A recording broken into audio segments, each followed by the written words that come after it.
ಕೇಂದ್ರ ಗೃಹ ಮತ್ತು ಸಹಕಾರ ಸಚಿವ ಅಮಿತ್ ಶಾ ಕೇರಳದ ತಿರುವನಂತಪುರದಲ್ಲಿಂದು ಭಾರತೀಯ ಜನತಾ ಪಕ್ಷದ ಹೊಸ ಕಚೇರಿಯನ್ನು ಉದ್ಘಾಟಿಸಿದರು.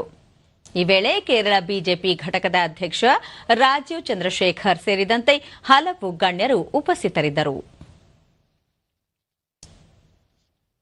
ನಂತರ ಅಮಿತ್ ಶಾ ನೂತನ ಕಟ್ಟಡ ಸೆಂಟ್ರಲ್ ಹಾಲ್ನಲ್ಲಿ ಪಕ್ಷದ ಮಾಜಿ ಅಧ್ಯಕ್ಷ ಕೆಜಿ ಮಾರರ್ ಅವರ ಕಂಚಿನ ಪುತ್ಥಳಿಯನ್ನು ಅನಾವರಣ ಮಾಡಿದರು.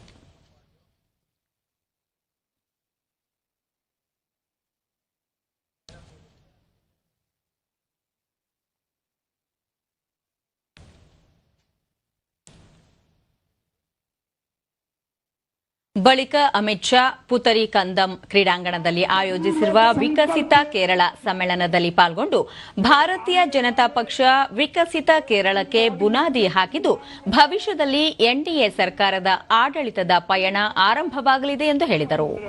ಪ್ರಧಾನಿ ನರೇಂದ್ರ ಮೋದಿ ಅವರು ವಿಕಸಿತ ಭಾರತದ ಕನಸನ್ನು ದೇಶದ ಜನರು ಮುಂದಿಟ್ಟಿದ್ದಾರೆ.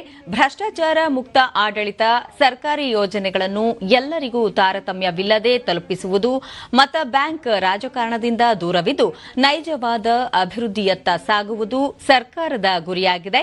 ದಕ್ಷಿಣದ ರಾಜ್ಯಗಳು ಅಭಿವೃದ್ಧಿಯಾಗದೆ ದೇಶದ ಪ್ರಗತಿ ಸಾಧ್ಯವಿಲ್ಲ ಎಂದರು.